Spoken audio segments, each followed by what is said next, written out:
नमस्कार दोस्तों, आपका स्वागत है आपके अपने YouTube channel Vidhi judicial academy में। मेरा नाम है Vijendra Verma and I am the director founder of the Vidhi judicial academy. We provide coaching for the judicial services exams, and through this video we are trying to reach out you to provide you full professional exam oriented coaching for the judicial services, and that is free of cost. We are going to provide you the entire foundation course including all the books, including all the details, whether it is required for the prelims or mains or for the guidance for the interview. और हम कर रहे हैं classes on BNS. These classes are very important for your prelims and very important for your mains. And let's start the section 61. So we have been doing the topic of the abatement, है ना, and within that हम लोगों ने पढ़ा था पूरा का पूरा सेक्शन। इसकी समरी में कर देता हूं आपको। अबैटमेंट का मतलब क्या होता है? उकसाना। आमतौर पे हम इसको बोलते हैं उकसाना। This is a kind of inchoate crime, मतलब अपूर्ण अपराध। हिंदी में बोलते हैं इसको अपूर्ण अपराध। देखिए, एक अपराध वो हुआ कि आपने किसी को गोली मार दी, उसकी जान चली गई, you cause death, you cause culpable homicide और यू कॉज मर्डर। आपने किसी को थप्पड़ मार दिया, वॉलंटरी कॉजिंग हर्ट हो गया। आपने किसी की हड्डी तोड़ दी, वॉलंटरी कॉजिंग ग्रीवस हर्ट हो गया, राइट हो गया। किसी को उठा लाए, किडनैपिंग हो गया, एब्डक्शन हो गया। किसी की चोरी कर लाए, थेफ्ट हो गया, रोबरी हो गई, सारे ऑफेंसेस हो गए। तो यहां पर आप डायरेक्ट एक्शन ले रहे हैं। Sometimes what happens, someone is instigating you to do that. कोई व्यक्ति आपको वैसा करने के लिए कह रहा है, वो डायरेक्शन दे रहा होगा, वो एडवाइस दे रहा होगा, वो आपको स्टिमुलेट कर रहा होगा, किसी ना किसी तरीके से वो आपके कंधे पर बंदूक रख के चला रहा है।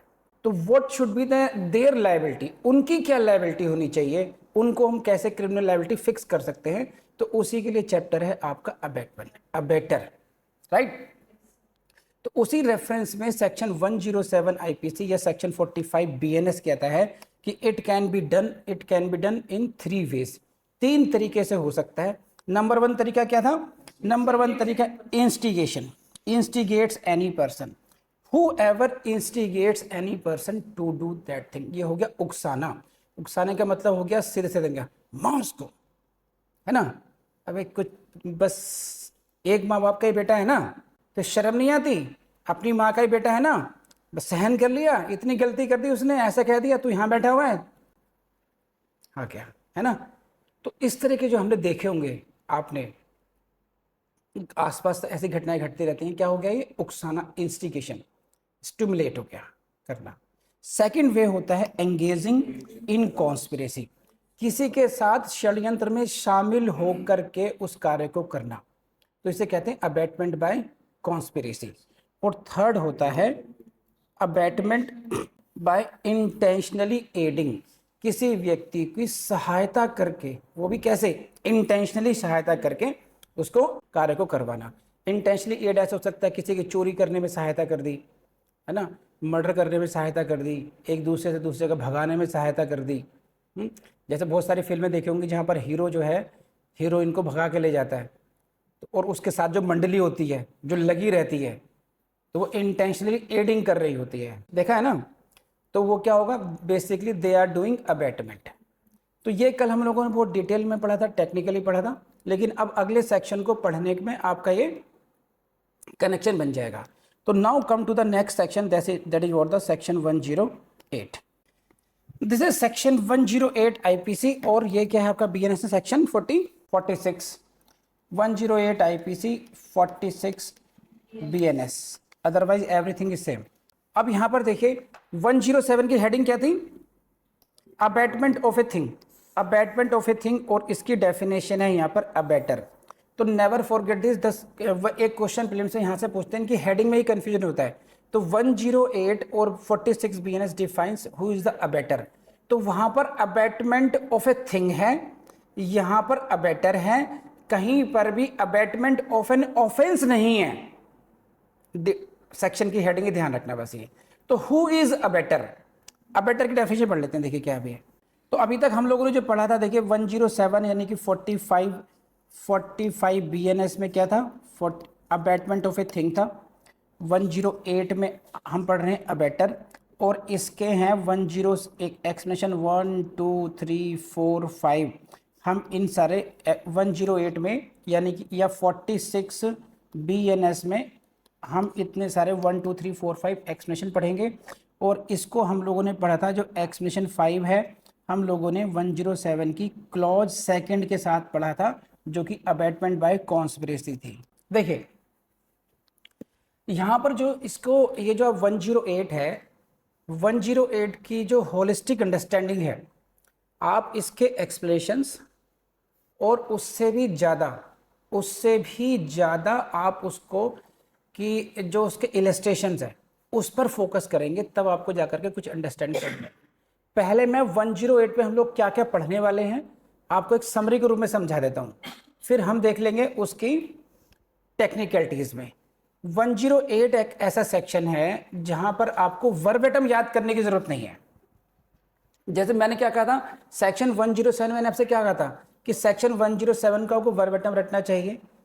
सेक्शन 108 में आप उसका जो सब्सटेंस है उसको समझ लीजिए। बस ये कि 108 का सब्सटेंस है क्या, उसी को याद करके उसको अपनी लैंग्वेज में लिख लीजिएगा और उसी से आपका भला हो जाएगा।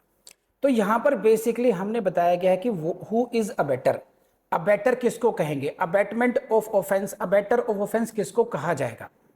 तो देखिए दो कैटेगरी होती है। देखिए पहले जरा कि एक होता है directly offence.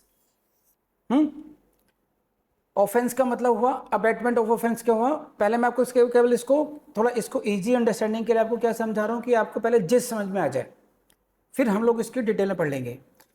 Abetment of offence क्या हुआ, when I am directly saying this, you do this offense, you commit an theft, you commit extortion, you commit murder, है ना। आप मर्डर करो, आप किडनैपिंग करो, आप अबडक्शन करो, इस केस में मैं क्या कर रहा हूं, मैं आपको एक ऑफेंस के लिए अबेट कर रहा हूं। ठीक है, एक तो ये बात हो गई। एक है कि एक एक्ट है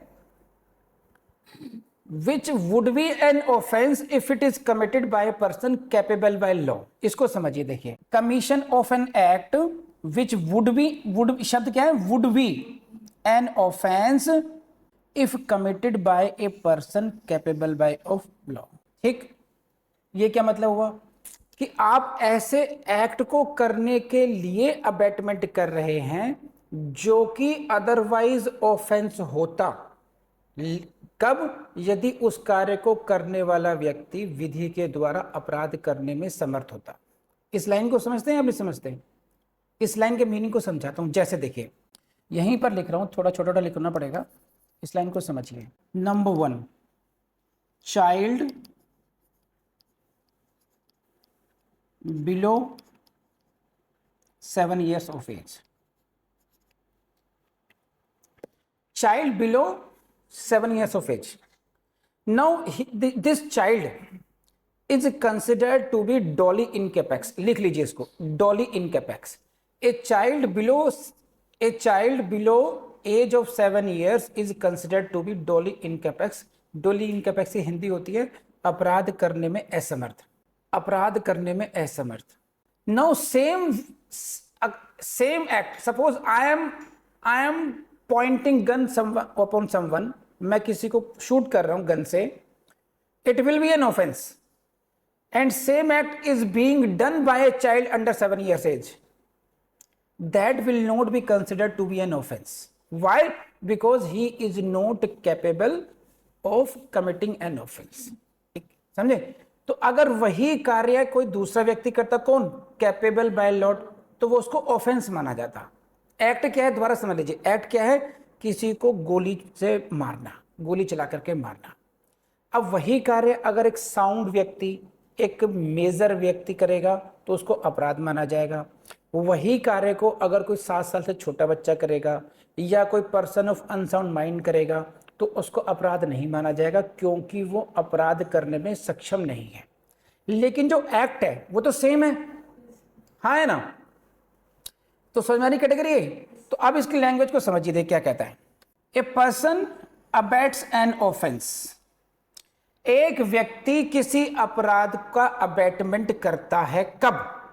कब कहेंगे आप कि आपने you committed the abetment of an offence? Number 1 category है who either abets the commission of the offence, या तो वो उस अपराध के कमीशन का अबेटमेंट करे ऑफेंस का। जैसे फॉर एग्जांपल मान लीजिए प्रियांश बाबू जो हैं, प्रियांश बाबू खड़े हैं, मार्केट में खड़े हुए हैं और इनका हल्का फुल्का अल्टरकेशन हो गया किसी के साथ, और मैं वहां खड़ा हूं, प्रियांश देख क्या रहा है, मार उसको खींच के, इतनी बेइज्जती कर दी इसने तेरी, सोच अपने खानदान की इज्जत उन्हें मिला दी मिट्टी में, खींच के मार उसको। तो अब अगर ये मारेगा तो that will be an offence, cause voluntary causing hurt. तो I am abetting you to commit an offence. बात समझ में आ गई? So here I will be an abettor of an offence. आप बात समझ रहे? तो हम कब कहेंगे कि एक व्यक्ति ने अपराध करने के लिए उकसाया? तो नंबर 1 कैटेगरी हो गई जब मैं किसी को अपराध करने के लिए उकसाता हूं, लाइक इन दिस केस, या और क्या करता हूं, कमीशन ऑफ एन एक्ट, ऐसे कार्य करने के लिए अबेटमेंट करूं विच would be an offence if committed by a person capable by law, या मैं ऐसे कार्य करने के लिए किसी का अबेटमेंट करूं, दुष्प्रेरण करूं, जो कि अपराध होता यदि यह अपराध करने में समर्थ व्यक्ति द्वारा किया जाता। जैसे कि एक बच्चे से कहूं जहर मिला दे इसके खाने में, तो समझे? जैसे मान लो एक फैमिली ऐसी हो जहां पर जो पिता है वो अपनी पत्नी को बहुत मारता हो और बच्चा छोटा है, उसको बुरा भी लगता है। मामा जी घर पर आए, मामा जी ने देखा पिताजी कितना टॉर्चर कर रहे तुम्हारी माँ पर, ठीक है, ये लो मिला दो, समझे? अब यहां पर जो मामा जी करवा रहे हैं, he is abetting an act, वो किसी कार्य को करने के लिए उकसा रहे हैं जो कि अपने आप में अपराध होता यदि वह समर्थ व्यक्ति के द्वारा किया जाता। क्योंकि यहाँ पे बच्चे को एग्जम्पशन है, इसलिए बच्चे के कार्य को भले ही अपराध न माना जाए, लेकिन मामा जी उतने ही फंसेंगे। उनका जो एक्ट ऑफ अबेटमेंट है वो अबेटमेंट ऑफ एन ऑफेंस ही ट्रीट किया जाएगा। तो लब्बो लुआब ये हुआ कि या जिस एक्ट को आप अबेट कर रहे हो, जिस एक्ट का आप अबेटमेंट कर रहे हो, या तो वो ऑफेंस हो या वो ऑफेंस होता अगर करने वाला कैपेबल होता। इन दोनों ही स्थिति में आपका जो लायबिलिटी है that will be as an abettor of the offence, you will be considered as an abettor of the offence. ये कहा जाएगा कि यू अबेटेड द ऑफेंस, आपने अपराध का दुष्प्रेरण किया। अब वो कहे कि जनाब मेरी बात सुनिए, कैसी बात कर रहे हैं आप, है ना? आप कह रहे हैं मैंने, देखो कितने समझदार लोग होते हैं, कितने प्रतिभावान व्यक्ति होते हैं। ये देखिए, ये हैं भाई साहब जो अबेटमेंट कर रहे हैं, राइट? किसके थ्रू कराया?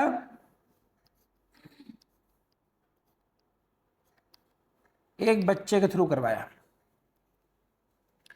What he did, he poisoned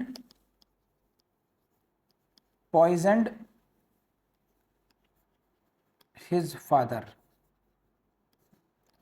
अपने पिता को उसने जहर दे दिया, राइट? अब इसकी जो क्रिमिनल लायबिलिटी है, criminal liability of child X is nil. Why? It is considered no offense.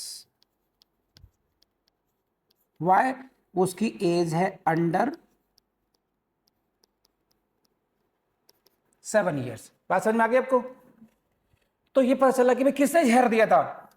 बच्चे ने जहर दिया था। ओहो, तो बच्चे को तो हम सजा दे नहीं सकते क्योंकि उसके कार्य को तो ऑफेंस नहीं मानेंगे। बेटा ये बताओ तुमने क्यों दिया? मामा ने कहा था। मामा इधर आ जाओ, ठीक? अब मामा से कहा क्या जाएगा? मामा जी आ गए कि तुम पर चार्ज लगेगा abettor of offence of murder. सही है। तो मामा जी हंसे कि इंस्पेक्टर साहब कैसी बात करते हो। कह रहे क्यों हंस रहे भाई, कि लाइन पढ़ो अपनी। आप क्या कह रहे हो कि मैं हूं अबेटर ऑफ ऑफेंस, मैं अपराध का अबेटर हूं, दुष्प्रेरक हूं, और उधर ही कह रहे हो कि नो ऑफेंस। जब कोई अपराध हुआ ही नहीं तो फिर मैं अपराध का दुष्प्रेरक कैसे हो गया। आप समझ रहे हो टेक्निकली वो क्या मामा जी क्या बात कर रहे हैं। अच्छा आप बताइए इंस्पेक्टर साहब, इस बच्चे ने क्या अपराध किया। कह रहे कोई अपराध नहीं किया। जब इसने कोई अपराध नहीं किया तो मैंने उस अपराध का दुष्प्रेरण कैसे कर दिया। कह रहे मामा जी, आप जैसे मामाओं का भी मामू बनाने के लिए 108 की डेफिनेशन में बात कवर की गई है और वो रही है। तो सुन ली, पहले इस पूरा करने दो मुझे।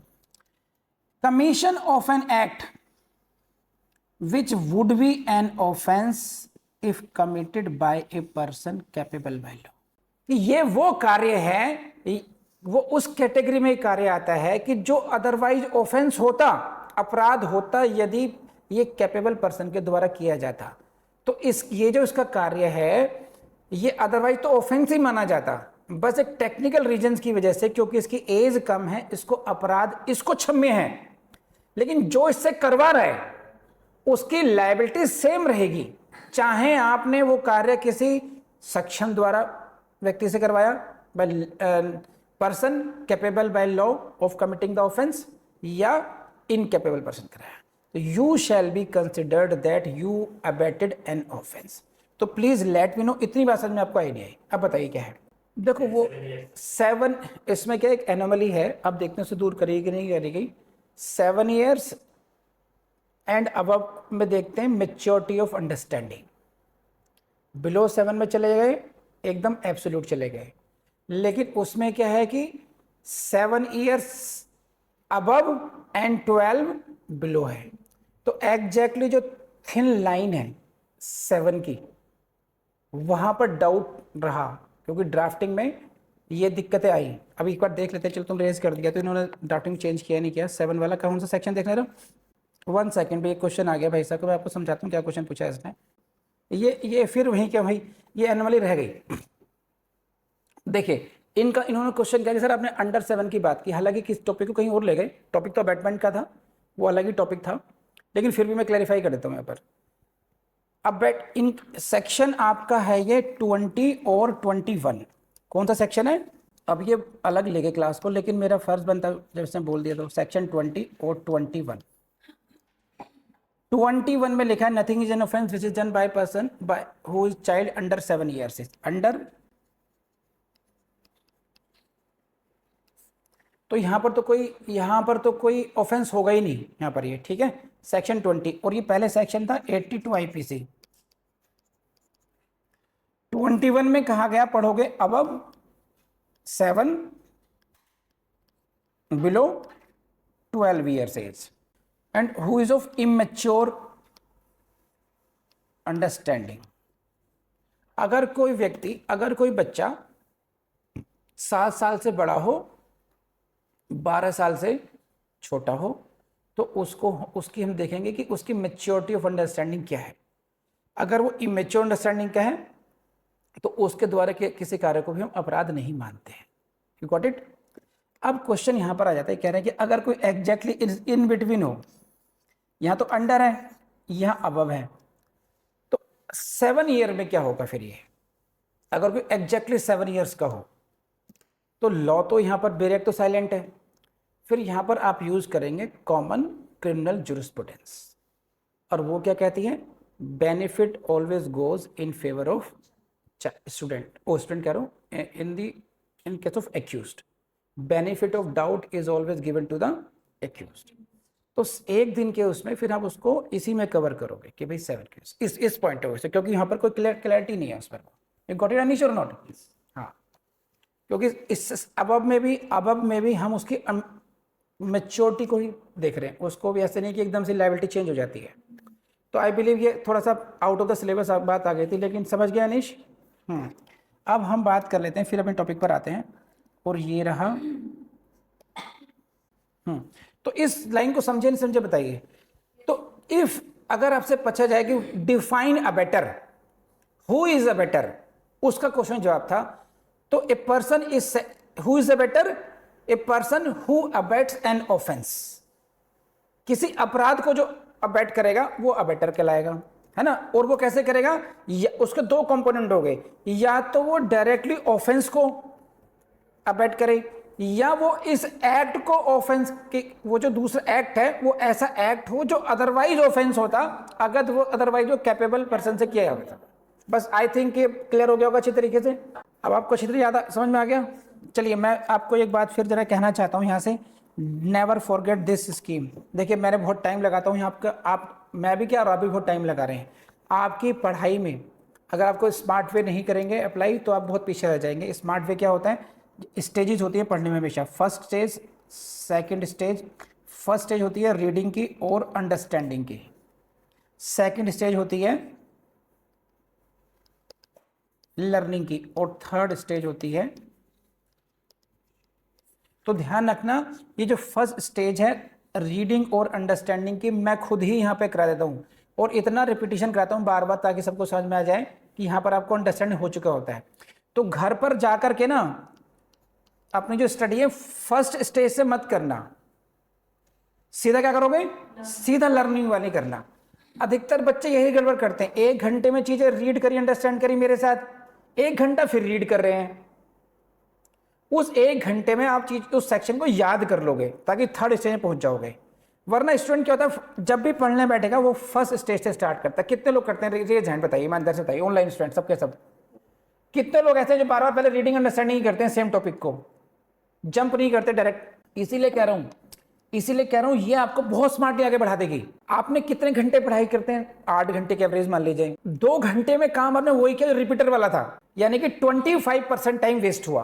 25% समझते हैं, महीने के, साल के 3 महीने का टाइम तो आपने वैसे ही वेस्ट कर दिया। अब मुझे बताओ, मैं इतनी छोटी सी बात अगर मैं ध्यान रख ली तो मैंने आपके साल के 3 महीने आपको और लोगों से आगे कर दिया, है कि नहीं। छोटी सी बात है लेकिन है मैजिकल, नहीं। हाँ लेकिन अब देखते हैं कितने बार ध्यान रखेंगे। मैं अभी ध्यान आया क्योंकि मैंने बहुत टाइम दे रहा हूँ सेक्शन को समझाने में। तो यहाँ पर इसको फिर जाकर के फिर रीड करो, वही पढ़ो, फिर बंद कर दिया, नहीं, जाते ही सीधा ए पर्सन अबेट्स एन ऑफेंस, इस तरीके से याद करो, माइंड में बिठाना शुरू करो। 1 घंटे में इसको घोट दो और फिर ये आपका 1 मिनट का रह जाएगा, चलते फिरते फिर याद करते रहो, फिर देखना आप। नेक्स्ट लाइन पढ़ते हैं, चलिए अभी बाकी लाइन तो ये सेम है, ये पढ़ लेंगे इसको अपना। एक मिनट में बेरेक्ट और खोल, बेरेक्ट में ना कई बार मैं चेक कर लेता हूँ, फिर भी ना एक्स्ट्रा कॉन्शियस होकर कि कोई भी लाइन चेंज तो नहीं कर दी इन लोगों ने। बस if committed by person capable by law with the same intention और नॉलेज, ये देयर ऑफ बेटर। अब आ जाइए नेक्स्ट लाइन पे। देखिए ये एग्जांपल है आपका, ए है व्यक्ति, ए है, A instigates B a lunatic, right. C, A instigates B a lunatic to kill C, B kills C, but B being a lunatic would be excused under section 84 of the code IPC का, यानी and would not be liable for the murder। यहाँ पर उसकी बात आ गई है ना, यहाँ lunatic को ले लिया क्योंकि lunatic is a person incapable of committing an offense। उसने किसको instigate किया, एक lunatic को किया, lunatic के थ्रू किसी का मर्डर कराया। तो lunatic को तो सजा मिलेगी नहीं क्योंकि उसको एग्जाम्पशन प्राप्त है सेक्शन 84 आईपीसी और करस्पॉन्डिंग सेक्शन देख लेना बीएनएस का। लेकिन जो ए की लायबिलिटी है, A would be shall be liable for the offence of abetment, बस इतना ध्यान रखिएगा। Because A has abetted the commission of the offence of killing which would be an offence if committed by a person who is not a lunatic. बोलो है ना। तो आप ये बात क्लैरिटी से आगे समझ में आपको, बढ़िया हो गया। चलिए अब बढ़ते हैं, आपको एक्सप्लेनेशन 1 पर आ जाते हैं। अब आइए एक्सप्लेनेशन 1 को, इसको पढ़ लेते हैं। देखिए पूरे के पूरे जो चैप्टर है अबेटमेंट का ना, यहाँ पर we are trying to fix a liability of a person who is not committing the act himself.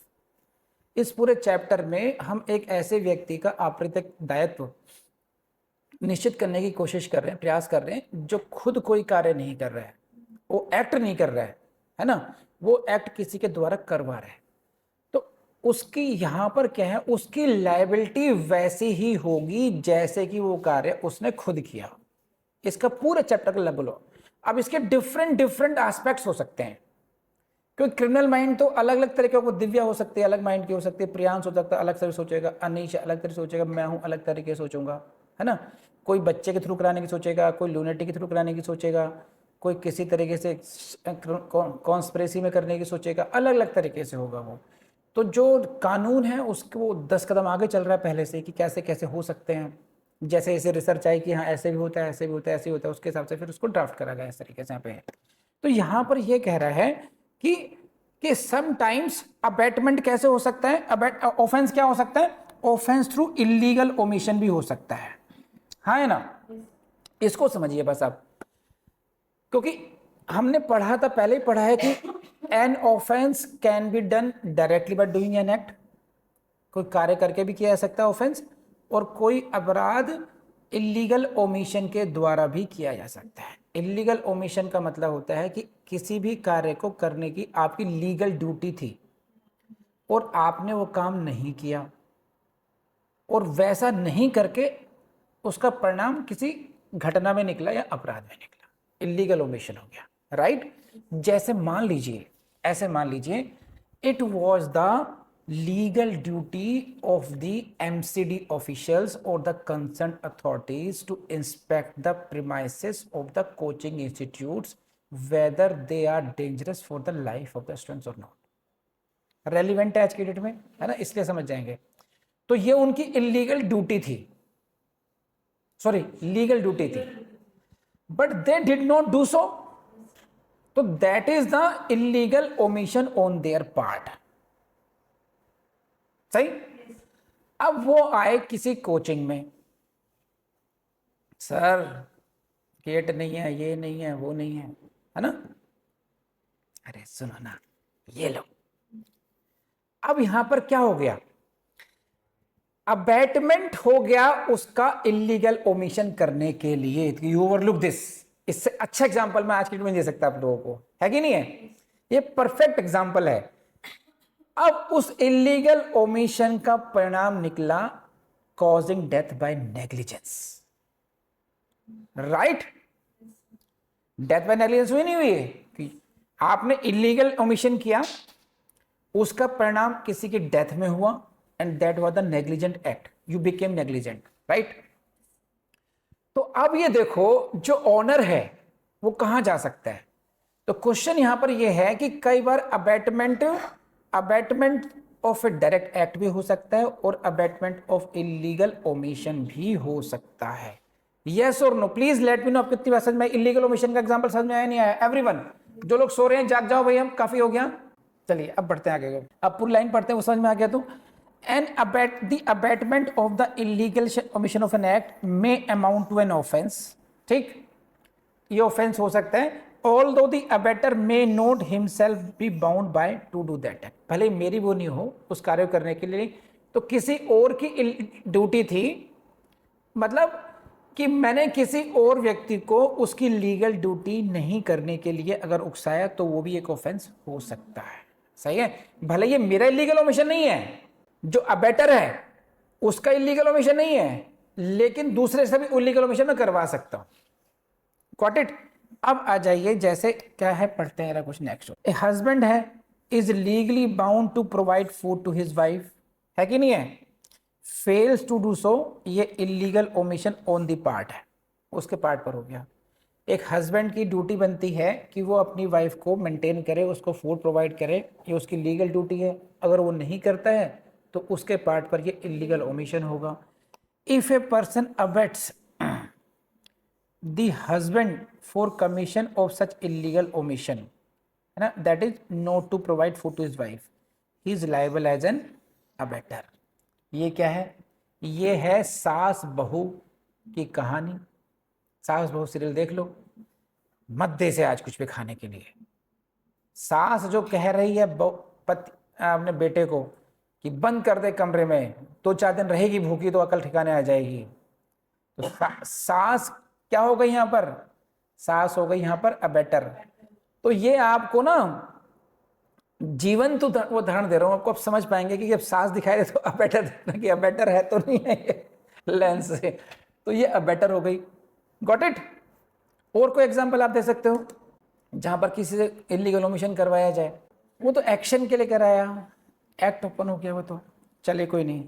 Even though such person not being the husband of that woman is not bound to provide food to her. तो यहां पर देखो, जो जो abettor है, जो husband को abate कर रहा है, उसकी खुद की ड्यूटी नहीं है फूड देना, लेकिन वो दूसरे को फूड नहीं देने दे रहा, तो इसकी भी liability abetment of that offence, क्योंकि वो ये नहीं कह सकता मेरी ड्यूटी थोड़ी थी, हस्बैंड ने नहीं दिया उसे पकड़ो आप, भाई तूने उसको उकसाया था ऐसा ना करने के लिए, तेरी भी ड्यूटी बनती है। हो जाएगा। नेक्स्ट, अब आ जाइए एक्सप्लेनेशन 2 पर। एक्सप्लेनेशन 1 में कुछ और है क्या?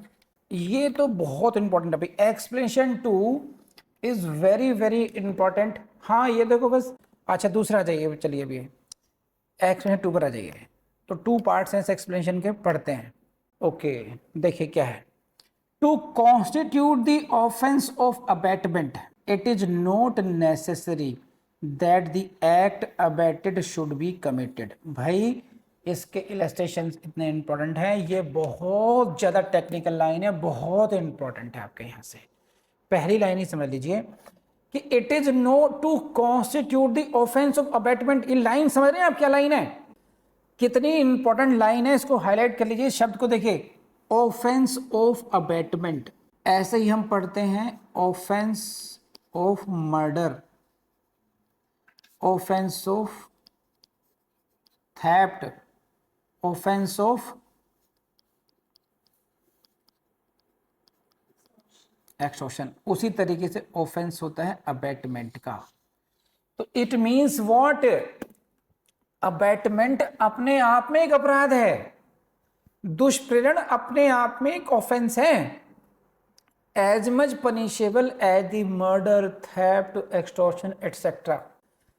तो इसलिए इनको इन्होंने एक्सप्लेन किया है कि to constitute the offence of abetment it is not necessary that the act abetted should be committed. कि जो कार्य दुष्प्रेरित किया गया है, जिस कार्य का दुष्प्रेरण किया गया है वह किया ही जाए, वह किया ही जाए। नहीं समझ में है ना? तो एक जैसे इसका इलस्ट्रेशन अगर हम देखते हैं, इसका इलस्ट्रेशन पढ़ लेते हैं भाई, यही है क्या? इसका इलस्ट्रेशन पढ़ते हैं। पहला, ए इंस्टिगेट्स बी टू मर्डर सी। ए ने कहा कि भाई तुम बी से कहा कि तुम सी को मार दो, लेकिन B refuses to do that. समझे? मार दो इसको, बांसुरी चला दो गोली वृद्ध पर। नहीं sir, not possible, he is my friend. मैंने क्या अपराध किया? कुछ हुआ नहीं है, न बंदूक निकली है न बंदूक चली है, एक बात हुई थी और एक बात वहां पे खत्म हो गई। लेकिन आप देखिए ब्यूटी इस ऑफेंस की, कि मैंने अपराध कर दिया, मेरा अपराध, I am now an accused here in this case. सामने वाली पार्टी ने, जिसको मैं उकसा रहा था, वो समझदार निकली, उसने करने से मना कर दिया, लेकिन मेरा जो ऑफेंस है वो इतना कहने में ही कॉन्स्टिट्यूट हो चुका। My offence is what, abetment of murder.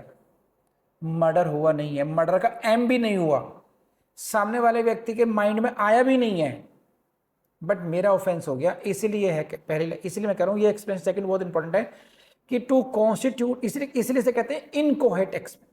इनकोहेट मतलब ऐसे ऑफेंसेस जिसमें कोई इंजरी ना हो, जिस अपूर्ण रह जाते हैं, इंजरी नहीं हो रही है किसी को। तो यहां पर किसी को इंजरी तो हुई नहीं है, इनकोहेट बोल रहता है इसको। तो यहां पर A is the guilty of abetting B to commit murder.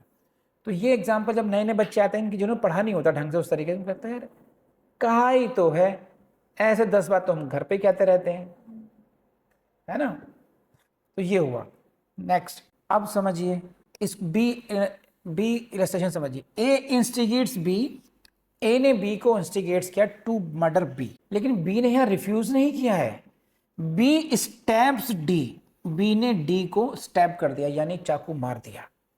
In pursuance of that instigation, वैसा इंस्टिगेशन के परसुएंस में डी को मार दिया। D recovers from the wound, लेकिन डी बच जाता है। तो अब यहां पे देखो जो रिक्विजिट इफेक्ट थे वो प्राप्त नहीं हुए हैं। रिक्विजिट इफेक्ट क्या था? डेथ, वो नहीं हुआ है, और वो घाव जो उसको लगा, जो इंजरी हुई, उससे वो रिकवर कर गया। तो पहला इलस्ट्रेशन हमने पढ़ा कि there are no effect, refusal ही हो गया उसमें। वो यहां पर क्या है, काम तो हुआ, एक्ट अपॉन तो किया, बट रिक्विजिट इफेक्ट नहीं है। इन दोनों ही केसेस में जो उसकी जो लायबिलिटी है, ए इज गिल्टी ऑफ इंस्टिगेटिंग दी। तो इन दोनों, ये एग्जांपल समझ में आ गए? इन दोनों को समझ करके, इलस्ट्रेशन समझ के, फिर हम पढ़ते हैं दोबारा इस लाइन को। To constitute the offence of abetment it is not necessary that the act abetted should be committed, ये हम समझ चुके। और ये सेकंड लाइन थी, ये था बी इलस्ट्रेशन से रिलेटेड था ये, that the effect requisite to constitute the offence should be caused. ना ये जरूरी है ना ये जरूरी है। Offence will be complete once, ये एक बार आपका जो एक्ट है वो सेक्शन 45 BNS /107 IPC की तीनों जो सब पार्ट है उनमें से किसी एक में कवर्ड हो जाए बस। वो अबेटमेंट ये हो जाएगी, आपने अबेटमेंट तो किया है, अब अबेटमेंट का जो इफेक्ट है वो हुआ या हाफ हुआ या नहीं हुआ, दैट इज क्वाइट इंडिपेंडेंट। आपकी जो क्रिमिनल लायबिलिटी है that is independent of that effect. Yes और नो? हो गया समझ में? बोलो जी। ओके, अब आइए साहब आप एक्सप्लेनेशन थर्ड पर।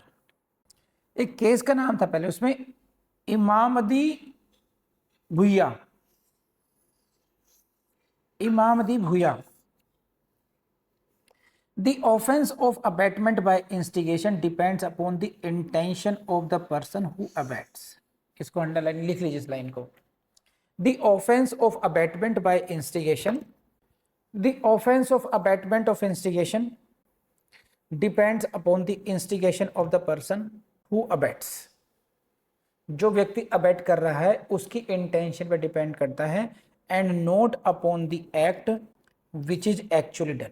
एक्चुअली डन पर कोई फर्क से डिपेंड नहीं करता। एक्चुअली में कार्य वो हुआ या नहीं हुआ, हाफ हुआ, रिक्विजिट इफेक्ट आए या नहीं आए, इससे फर्क नहीं पड़ता है। चलिए अब हम बढ़ते हैं नेक्स्ट पार्ट पर, और वो ये रहा आपका थर्ड एक्सप्लेनेशन। थर्ड पढ़िए क्या कहता है, पढ़ो Ravi. It is not necessary that the person abated should be capable by law of committing the offense. ठीक, ये समझ में आ गया आपको? It is not necessary that the person abated should be capable by law of committing offense. क्या मतलब इस बात का? कि for the offense of abatement, for fixing the liability of abater, जो दुष्प्रेरक है उसके आपराधिक दायित्व को निश्चित करने के लिए यह आवश्यक नहीं है कि जिस व्यक्ति का वो दुष्प्रेरण कर रहा है, जिस व्यक्ति का वो अबेटमेंट कर रहा है, he should be capable by law of committing the offence. हमने एक एग्जांपल पहले ही पढ़ा था, दोबारा पढ़ लेते हैं कि अगर वो अंडर 7 ईयर्स हो, है ना, अंडर 7 ईयर्स हो, या if is a person of unsound mind हो, तो these are the two persons who are incapable of. तो even if the person abets such person, अगर व्यक्ति उनको भी अबेट करता है, तब भी अबेटर ये नहीं कह सकता कि साहब मैंने किया तो था लेकिन ये तो खुद ही समर्थ नहीं है। नो, बिकॉज आपकी ड्यूटी, जो आपकी जो लायबिलिटी है, that is quite independent. Act हुआ या नहीं हुआ या हाफ हुआ, रिक्विजिट इफेक्ट उससे इंडिपेंडेंट है। जिस व्यक्ति के थ्रू, जिस व्यक्ति का अबेटमेंट कर रहे हो, वो capable of doing, capable of committing offence है या नहीं है, उस पर भी डिपेंडेंट नहीं है। बात समझ में आ रही है? कर लेंगे आप लोग। एक बात ये हो गई, इट इज नॉट नेसेसरी। देखो मैंने ब्रेक किया आपको इस तरीके से ताकि अलग अलग समझ पाए इसको। इट इज नॉट नेसेसरी, यह आवश्यक नहीं है। क्या आवश्यक नहीं है? Sorry, that the person abated should be capable by law of committing an offense. हो गया? दूसरे पर आ जाइए।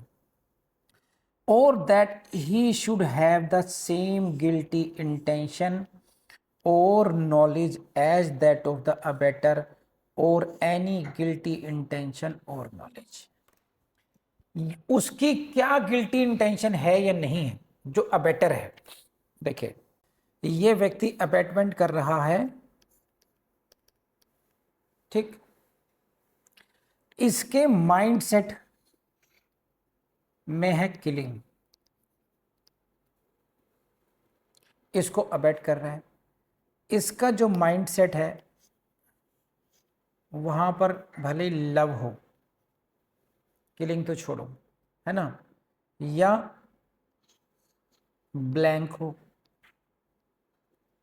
इसे कुछ पता ही नहीं है, इसकी थिंकिंग क्या है इससे फर्क नहीं पड़ रहा, वह इसकी इंटेंशन कैसी हो, guilty,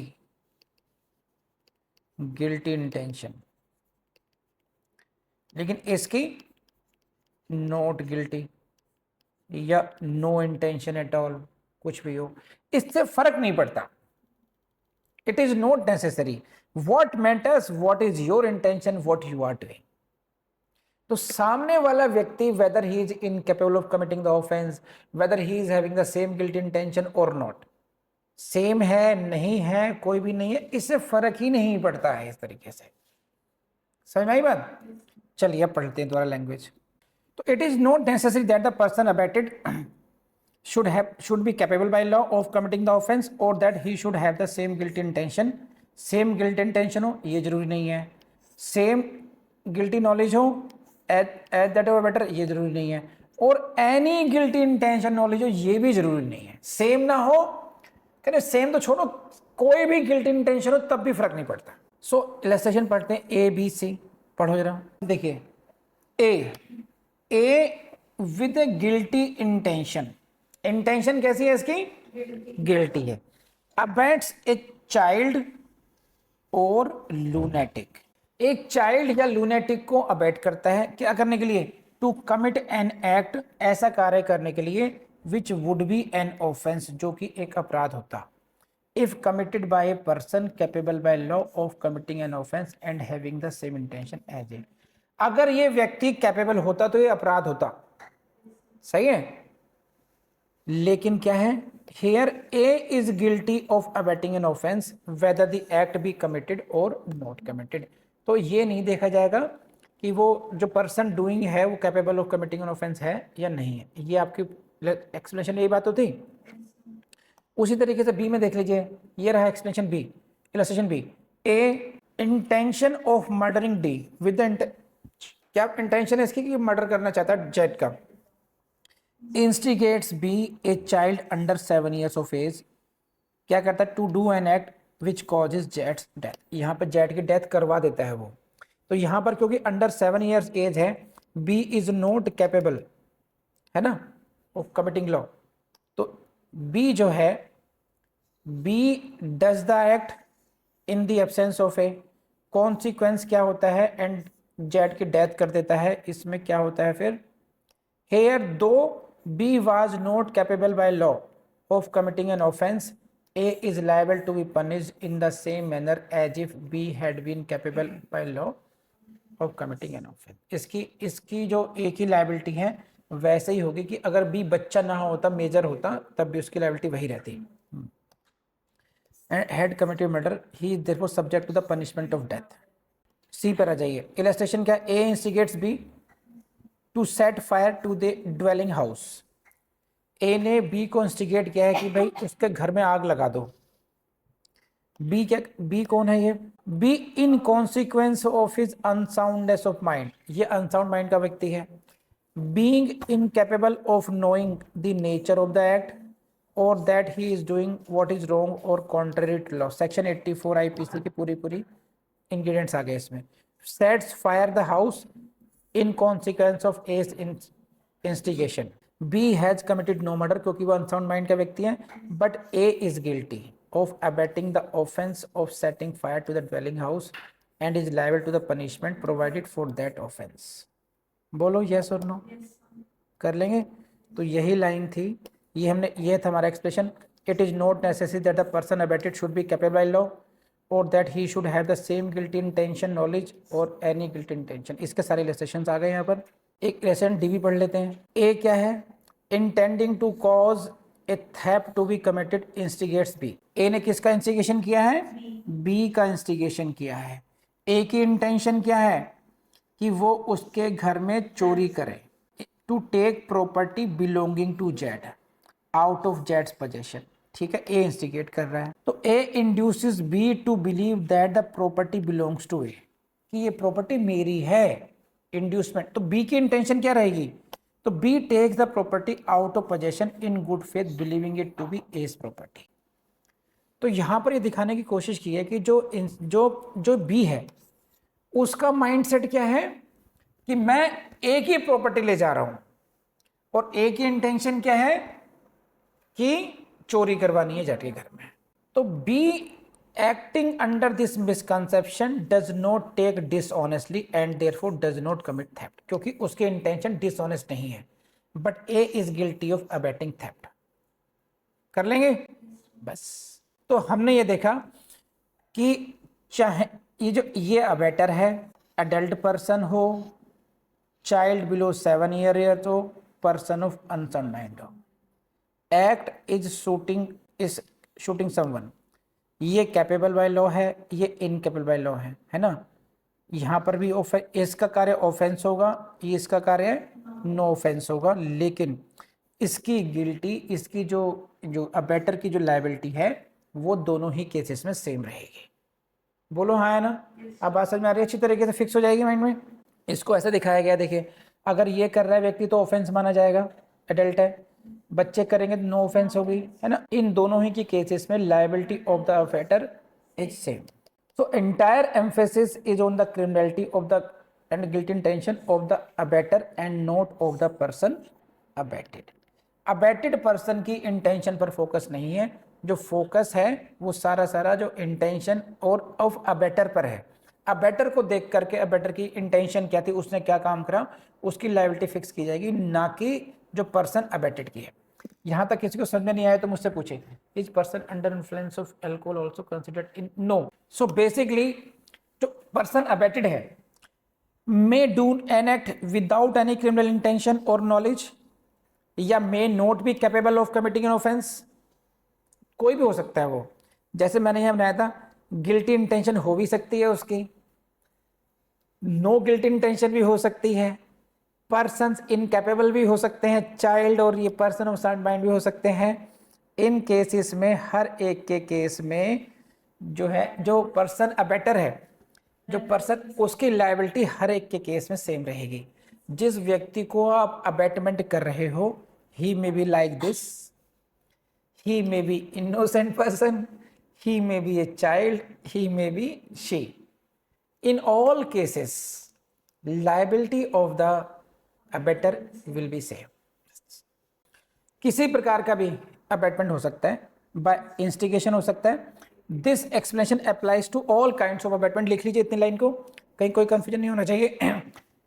all kinds of abetment, whether it is the abetment by instigation, aiding और कॉन्स्पिरेसी। चलो भाई जल्दी से बढ़ो, कहाँ जा रहे हो भाई? शुरू करते हैं, खत्म करते हैं इसको। आ जाइए एक्सप्लेनेशन 4 पर। एक्सप्लेनेशन 4 पर आ जाइए। अब तो छोटा छोटा ही है सब कुछ। ये abetment of an offence, abetment offence being an offence, the abetment of such abetment is also an offence. समझे आप ये क्या है? अबेटमेंट का अबेटमेंट है ना, अबेटमेंट का अबेटमेंट भी ऑफेंस होगा। कितने लोग समझ गए इस बात को? जल्दी बताइए, फास्ट। तो यहां पर सिर्फ इतनी सी बात है, देखिए ये जो पहली लाइन है इसको देखिए, इसको फोकस कीजिए बस। Abetment of an offence being an offence. जो अबेटमेंट ऑफ एन ऑफेंस है वो अपने आप में एक अलग सब्सटेंटिव ऑफेंस है। तो क्या कहलाता है वो? Abetment of murder. तो अगर कोई व्यक्ति अबेटमेंट का ही अबेटमेंट करेगा, अबेटमेंट ऑफ सच अबेटमेंट, ये भी एक अपराध होगा। Abetment of an offence, abetment is also an offence. यहां से समझ लेते हैं, जैसे इसको देखिए आप। ये व्यक्ति A1 है, इसने किया अबेटमेंट ऑफ मर्डर। किसको किया? A2 को किया, ठीक? नहीं, हाँ, और इसने किया इसका अबेटमेंट, मर्डर कराया इसका। तो A2 का अपराध हुआ अबैटमेंट ऑफ मर्डर, और इसका जो A1 का अपराध हुआ अबैटमेंट ऑफ मर्डर, ये एक ऑफेंस है। देखिए, एक जो प्राइमरी ऑफेंस हुआ मर्डर हुआ, ये O1 ऑफेंस नंबर 1 मान लेते हैं इसको कि मर्डर करा किसी का। तो ये जो गिल्टी होगा व्यक्ति, ये जो व्यक्ति है A3 is guilty of O1 यानी कि मर्डर। A2 क्या होगा, अबैटमेंट ऑफ मर्डर का होगा, यानी कि ये इसको मान लेते हैं ऑफेंस नंबर 2। इसका ऑफेंस नंबर 2 क्या हो गया, अबैटमेंट ऑफ मर्डर हो गया, सही है। और ये थर्ड हो गया, ऑफेंस नंबर 3 है ये है अबैटमेंट ऑफ O2। ये अबैटमेंट ऑफ O1 था, ऑफेंस बना O2। बोल बात समझ में आ रही है। तो abatement of abatement is also an offence. Illustration पढ़ लेते हैं, ये लीजिए सामने आपके। ए इंस्टिगेट्स बी, ए ने किसको इंस्टिगेट किया, बी को किया, to instigate C to murder Z. अरे यार सी को समझा ना, तेरा दोस्त है यार, टपका देना उसको यार। तो मैंने बी को कहा कि तेरा दोस्त सी है, वो उसको मारे। तो accordingly B instigate C to murder Z and C commits that offence in consequence of B. ठीक, तो यहां पर B is liable to be punished for is offence. बस सबके सब अब समझते हैं क्या होगा, इससे ज़्यादा कुछ कराने की जरूरत नहीं है। तो यहां पे ध्यान रखना, abatement is a substantive offence, therefore conviction of abatement is not dependent upon the conviction of the principal or the person abated। कि अबैटमेंट जिसने किया है वो अपने आप में एक सब्सटेंटिव ऑफेंस है, डिपेंडेंट नहीं है सामने वाले व्यक्ति पर। तो ये आप कर लेना खुद, अब बहुत ज़्यादा कुछ है नहीं इसमें। और एक्सप्लेनेशन 3 में 5th आ गया है ना, ये मैं पढ़ा चुका था पिछली बार भी, एक बार पढ़ाया था ना कल। एक्सप्लेनेशन 5 पढ़ लेते हैं दोबारा। This is explanation 5। It applies to abatement by conspiracy. ये जब अबैटमेंट बाय कॉन्स्पिरेसी पढ़ा रहा था मैंने, तब भी पढ़ाया था आपको, दोबारा पढ़ लेते हैं इसको हम लोग। अभी ये बात चल पड़ी ना, देखो मैं आपको यही कहना चाहूँगा इसमें कि जो गुरु द्रोणाचार्य थे ना, उन्होंने कौरवों को ही पढ़ाया था, उन्होंने पांडवों को ही पढ़ाया था। दोनों गुरु सेम ही थे ना वो तो। फीस भी सबसे एक जैसी मिलती होगी क्योंकि राजघराने के गुरु थे। ऐसा नहीं कि दुर्योधन से कम फीस मिलती होगी उनको, फीस सबसे सेम है। तो वहां से आप समझ सकते हैं कि किसने गुरु से क्या लिया। किसी ने गुरु का क्रोध झेला, लेकिन क्रोध करने के बाद भी गुरु तो आशीर्वाद ही देगा। दुर्योधन को उन्होंने बुरा तो कहा नहीं, लेकिन एक प्रिय बन जाता है। प्रिय इसलिए नहीं कि अलग से कोई फीस दे रहा हो उनको, वो केवल ये कि जो कोई अच्छा गुरु होगा ना, कोई अच्छा टीचर होगा, आप भी किसी को टीच करेंगे तो आप खुद चाहेंगे कि आपके पास जितना है उस तक पहुंच जाए, उसका बेनिफिट भी उठा ले, अप्रिशिएट भी उसी को ज़्यादा करेंगे वो। तो फिर ये उस पर डिपेंडेंट है सारा कुछ। तो इसी तरीके से कोचिंग में ऐसा नहीं कि सारे बच्चे जज बन जाते हैं। कुछ बच्चे बहुत ढंग से कॉपी करते हैं, बहुत ढंग से उसको करते हैं और फिर रियलाइज़ भी करते हैं कि उनको क्या मिल चुका, और फिर वो उनको कुछ कहने सुनने की जरूरत नहीं पड़ती। कुछ स्टूडेंट मेरे ऐसे हैं जो आज भी मतलब बहुत ज़्यादा कदर करते हैं। एक स्टूडेंट तो महिमा ही है, वो तो मुझे हर चीज़ की रिपोर्टिंग करती है, जबकि 2 साल तो हो भी गए लगभग उसको, जज बने हुए भी हो गए, कोई मतलब नहीं होना चाहिए मेरे उससे, है ना। लेकिन उसकी पोस्टिंग हो गई है, सर आज मेरी ट्रेनिंग हो गई है, आज सर हम सुप्रीम कोर्ट में गए हैं, आज यहाँ पे आए, आज सर मैंने अपनी अर्निंग से कार खरीद ली है, because she by heard consider. और सबसे बड़ा 1-to-1 कभी नहीं रहा मेरा उससे। पहली बार मैंने उसको तब देखा जब वो लड़की हाँ जज बन के हमारे यहाँ पर मिलने आई मुझसे वो तो। और वो 2 साल पहले का था जो मेरा वीडियो कोर्स है, तब तक इनकम्प्लीट था, सारे वीडियोस सब कुछ कवर भी नहीं किया गया था। तो वो लोग भी हैं, एक ऐसे लोग भी हैं जो इतना सब कुछ होने के बावजूद ही भिन भिनाते हुए मिल जाएंगे, क्योंकि वो खुद उनको पता ही नहीं है पढ़ रहे नहीं पढ़ रहे। जब तक हम पढ़ते नहीं, हमें पता नहीं चल पाता कि ये क्या है। सही है। जैसे आपने देखा होगा, आपको लगता होगा, आपका एक्सपीरियंस होगा, क्या एक्सपीरियंस होगा, आप पढ़ने बैठे, पढ़ने नहीं बैठे, हाँ इतने दिन में आईपीसी कर लूंगा, उतने दिन कर लूंगा, ठीक है 15-20 दिन 1-2 महीने में हो जाएगा। लेकिन जब पढ़ने बैठते हैं यार, मर्डर ही खत्म नहीं हो रहा, याद ही नहीं हो रहा, पूरा दिन निकल गया, फिर आपको समझ में आता है कि टाइम बहुत कम है। तो जब हम रियली डिग इनटू करते हैं ना, तब रियल पिक्चर समझ में आती है। इसलिए मेरा अपना कहना यही है कि जो लोग वाकई में घर बार छोड़ करके ये सोच करके आए हैं, उनको ना किसी से पूछने की जरूरत है, ना कहीं यहाँ वहाँ भटकने की जरूरत है। विधि जुडिशियल एकेडमी के जो गाइडेंस दे रहे हैं और मेरे पर्टिकुलर वीडियोस उनको कर डालिए, उनको फॉलो कर डालिए, यू विल बी 100% जज। मैंने ज़्यादा पढ़ाया ही नहीं है, कम से कम पढ़ाने की कोशिश किया। वो तो मैं बाद में आप लोगों ने पढ़वा लिया जबरदस्ती का, ये भी पढ़ाओ वो भी पढ़ाओ, अलग बात है। लेकिन पढ़ाते पढ़ाते भी ज़्यादा ही पढ़ाया तो मैंने कहा है कि मैंने ये नहीं किया था, इसके बिना भी हो सकता है, तुम स्किप भी कर सकते हो उसको, उतना कर लो बस जो लोग वीडियो रिकॉर्डिंग से भी करते हैं तो भी है। लेकिन ऐसा नहीं है कि आज करोगे कल नहीं करोगे। 3 महीने प्रीलिम्स विद वीडियो क्लासेस और 3 महीने का मेंस। वीडियो क्लासेस के साथ में 1 साल के अंदर आप जज बन सकते हैं, क्योंकि इन क्लासेस में थोड़ा टाइम लगेगा भाई। ऑफलाइन क्लासेस के तो एक रिदम होती है फिर भी, लेकिन ऑनलाइन क्लासेस आप कई कई घंटे कर सकते हैं, कवर करते हैं। कॉन्ट्रैक्ट खत्म 3 दिन में, 4 दिन में ये खत्म, 5 दिन में वो खत्म, कोर्स खत्म हो सकता है 23 से। 1 साल के अंदर जज बन सकते हो। अब ये डिपेंड करता है कि 1 साल में बनना है या 10 साल में बनना है, ये आप पे डिपेंड करता है। चलिए, इसमें कुछ है नहीं, पहले भी पढ़ा था हम लोगों ने, इसे खत्म करते हैं क्लास को। इट इज नॉट नेसेसरी, किस बात के लिए?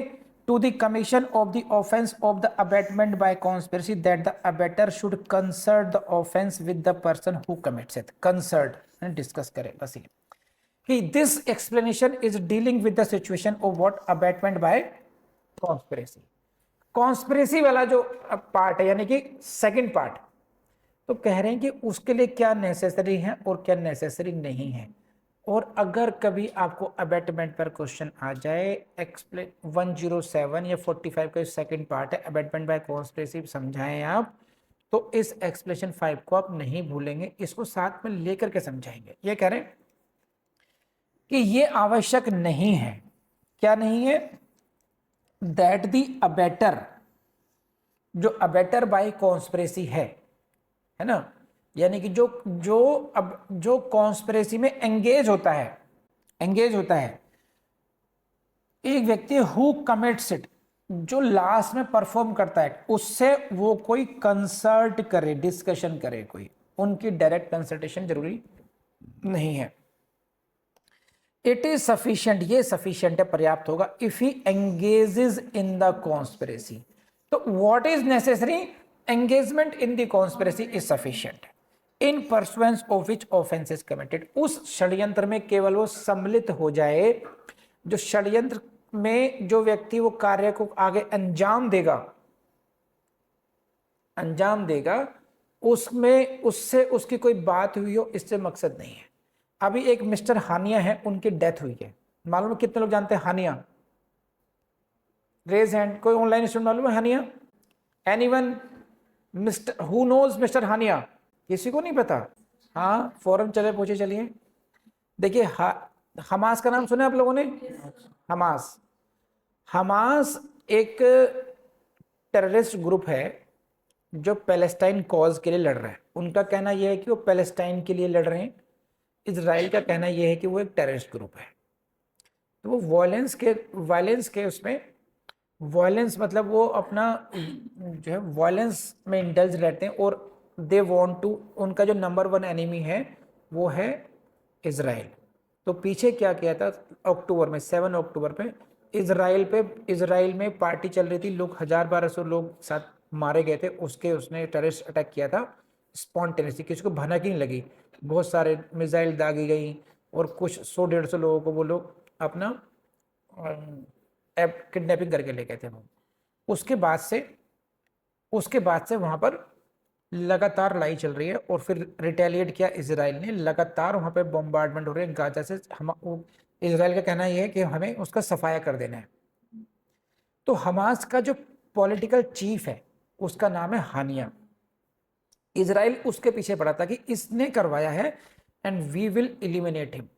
वो रहता है कतर में, तो Qatar is a friendly nation of Israel, तो वहां पर उनको मारा नहीं। लेकिन अब हानिया गया हुआ था ईरान में गया हुआ था, और ईरान के बहुत ही ज्यादा सेफ लोकेलिटी में वो रह रहा था, और इजराइल ने वहां पर उसको मारा है, और इस तरीके से मारा है कि जिस बिल्डिंग में मारा है केवल उसी को नुकसान पहुंचा, किसी को नुकसान भी नहीं पहुंचा। तो मैं इससे ध्यान आ गया मुझे कि यहां पर जब हानिया को मारा गया, हानिया कहाँ रह रहा है? वो ईरान के राष्ट्रपति की बिल्डिंग के पास में ही एक कंपाउंड है, वहां पे रह रहा है, इतने सिक्योर जोन में रह रहा है। कैसे मारा गया? उसी के जहां पर वो रहता आया, जब भी वो जाता था, ईरान जाता था, तो उसी बिल्डिंग में ठहरता था। तो 2 महीने पहले वहां पर किसी ने बॉम्ब प्लेस किया होगा, आज उसको उससे उड़ाया गया। सोचो कितनी बड़ी ये कॉन्स्पिरेसी रही होगी।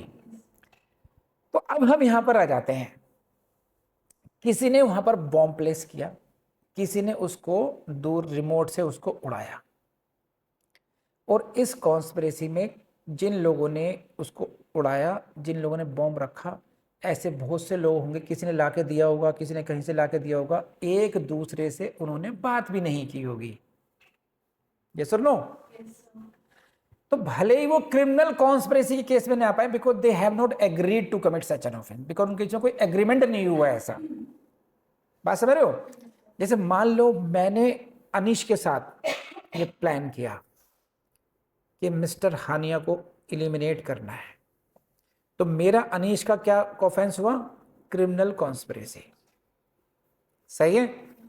अब अनीश ने डिस्कस किया प्रियांश कि प्रियांश ऐसा है, कुछ अपने बंदे ढूंढो जो वहां पर हमारे, क्योंकि ईरान में हम जाएंगे कैसे, ईरानियंस को ही ढूंढना पड़ेगा, तुम ये काम करो। अब प्रियांश ने डिस्कस किया दिव्या से, दिव्या से डिस्कस किया इसने। अब बाकी का सबसे डिस्कशन सबसे नहीं हो रहा है, तो you may not be covered in criminal conspiracy, but every one of you is being engaged in the criminal conspiracy. तो आपको हम अबेटमेंट बाय कॉन्स्पिरेसी में ले आएंगे। अच्छा, कंसल्ट नहीं हुआ था, हाँ हमने क्रिमिनल कॉन्स्पिरेसी नहीं की थी, अच्छा ठीक है, एंगेज हो गए थे क्रिमिनल कॉन्स्पिरेसी में, हाँ अबेटमेंट क्रिमिनल कॉन्स्पिरेसी। तो मेरे ख्याल से आपको समझ में आएगा अच्छे तरीके से। आपने भले ही जो व्यक्ति डूअर है, जिसने हानिया को डायरेक्ट मारा है, उससे कोई कंसल्ट नहीं किया, कोई कंसल्टेशन नहीं हुई है, but you are engage in that conspiracy. तो यहां पर इसको डिस्टिंग्विश करने की कोशिश की गई है क्रिमिनल कॉन्स्पिरेसी के ऑफेंस से। वहां पर क्या होता है 120A। एक सेकेंड, दो कुछ हो ना हो, लेकिन आपको ना पब्लिक प्रोसिक्यूटर का तो फायदा मिलता ही है आपको। When 2 or more persons agree, ये मैं ऑफेंस बता रहा हूं क्रिमिनल कॉन्स्पिरेसी का। तो वहां पर ये जो वर्ड है क्रिमिनल कॉन्स्पिरेसी में, अगर आप देखेंगे इसमें, तो जब 2 या 2 से अधिक व्यक्ति सहमत होते हैं, there must be an agreement between the conspirators. ये एंगेज की बात नहीं है, they have not used the word engage, engagement word नहीं आया है यहां, वर्ड क्या है? एग्री। तो sometime a person may not be covered in the case of criminal conspiracy because he just got engaged, he did not agree to all persons. Yes or no? Yes. बात समझ आ रही है? कर लेंगे? Very good. So it is sufficient if he engages in the conspiracy in pursuance of which the offense is committed. Illustration पढ़ लेते हैं सब। A concerts with B, देखो A का कंसर्ट किससे हुआ? B के साथ हुआ है। ए प्लान फॉर पॉइजनिंग जेड, तो यहां पर ए और बी के बीच में कंसल्टेशन हो गया, कंसल्ट हो गया, ये एग्री कर गए हैं, और ये इतना ऑफेंस हो जाएगा क्रिमिनल कॉन्स्पिरेसी। ठीक है? और it is agreed that A shall administer the poison, तो ए जो व्यक्ति हुआ वो कौन हो गया? Who commits it. A is the person who commits it. Got it? Now B explains the plan to C, mentioning that a third person A is to administer the poison without mentioning the A's name. तो A ने A plus B का plan बना, ये agree हो गए, मतलब है ना, एग्री हो गए। नाउ B ने प्लान समझाया C को, सी का ए से कोई कनेक्शन नहीं है। ठीक? C agrees to procure poison and procures and delivers it to B for the purpose of its being used to in the manner explained. तो यहां पर जो है ए ने कंसल्ट किया बी से, बी ने सी को समझाया, एक्सप्लेन किया, बी ने एग्री किया और डिलीवर कर दिया पॉइजन टू बी विदाउट, बस, और उसके बाद में हुआ ये A administers the poison, Z dies. तो इसके केस में दो A and C have not conspired together. A वो व्यक्ति है जिसने कॉन्स्पिरेसी की थी मिलकर के बी के साथ, और सी वो व्यक्ति है जिसने की जहर ला के दी है, लेकिन ए और सी का उसमें था। Yet A has been engage in the conspiracy, क्योंकि सी षड्यंत्र में सम्मिलित रहा है और उसने उसके उसके परसुएंस में कोई कार्य भी किया है, इसलिए उसका जो अबेटमेंट होगा, उसका जो ऑफेंस होगा अबेटमेंट ऑफ मर्डर होगा। अब वो ये कहे कि भाई साहब मैंने तो इतना ही काम किया था, मैंने तो जहर ला के दिया था, मैंने कोई ना, तो मैंने ए को ये कहा कि तुम दो, मैं तो बी को ला के दे दिया था। इतने भी इनोसेंट मत बनो, तुम बुक यहाँ पर हो। बोलो आया ना, कर लेंगे अब। So basically, according to Section 5, it is not necessary that all persons joining in conspiracy must be aware of every secret or every minute detail of it. सबको सब कुछ पता हो ये जरूरी नहीं है। दाएं हाथ को बाएं हाथ का पता हो, बाएं हाथ को दाएं का पता हो, जरूरी नहीं है। बस आपका षड्यंत्र में सम्मिलित होना ही पर्याप्त रहेगा। बोलो बस। तो ये हो गया आपका पर्याप्त एक्सप्लेनेशन इसके संबंध में। मुझे नहीं लगता इससे ज़्यादा कुछ ज़रूरत है आपको समझाने की। अब आपका काम देखो, मेरा जितना एक्सपीरियंस है एग्ज़ाम देने का, मेंस लिखने का, प्रीलिम्स क्वालिफाई करने का, मेंस क्वालिफाई करने का, मैं आपको बता देता हूँ। डायरेक्ट लैंग्वेज को रट लीजिए, इसको ढंग से एक्सप्लेन करना सीख लीजिए, और मेरी बातें अगर आपको झूठी लगे तो मैं नहीं कहता मुझ पर विश्वास करो। आप प्रीवियस ईयर से क्वेश्चन पेपर जा करके देखो, आप जा करके देखो, यूपी, उत्तराखंड, बिहार, एमपी, राजस्थान, यहाँ पर वहाँ पर सबको आपको ये अनुभव हो जाएगा कि यार ये तो वैसे ही क्वेश्चन जैसे हमने एलएलबी में करे थे, कुछ डिफरेंस है ही नहीं। मैं ये नहीं कह रहा हूँ कि केस लॉज की वैल्यू नहीं है। लीडिंग केस लॉज होते हैं जिनके आधार पर कोई लॉ डेवलप हुआ है ना, जिनके तो उनके मेंशनिंग बिना तो समझ में नहीं आएगा लॉ, वो जरूरी हो गया। एक केस लॉ हो गया साहब, लेटेस्ट केस लॉ डालो, तो आईपीसी में इसमें लेटेस्ट केस लॉ की कोई जरूरत नहीं है, क्योंकि murder will remain murder. Procedural laws की इंटरप्रिटेशन में उनके उसमें कई बार लेटेस्ट केस लॉज आते हैं, वहां पर देखा जाएगा। तो आप बेफिक्र होकर के, बिंदास होकर के बेयर एक्ट को घोट डालो बुरी तरीके से, and go to the previous years question papers and you will see the change. Bye दोस्तों, मुझे पूरी उम्मीद है कि ये वीडियो आपको बहुत पसंद आया होगा। एंड देखिए अपने YouTube चैनल को, आपका अपना YouTube चैनल है विधिशूल एकेडमी, इसकी प्लेलिस्ट को जरूर टाइम देकर के आप देखते रहिए। We are constantly updating those, तो कौन कौन से वीडियोस हम डाल चुके हैं, आपको यकीन मानिए जुडिशरी की कोचिंग के लिए या फिर इस लेवल के किसी भी एग्जाम के लिए आपको कहीं भी जाने की जरूरत नहीं होगी। Thank you very much.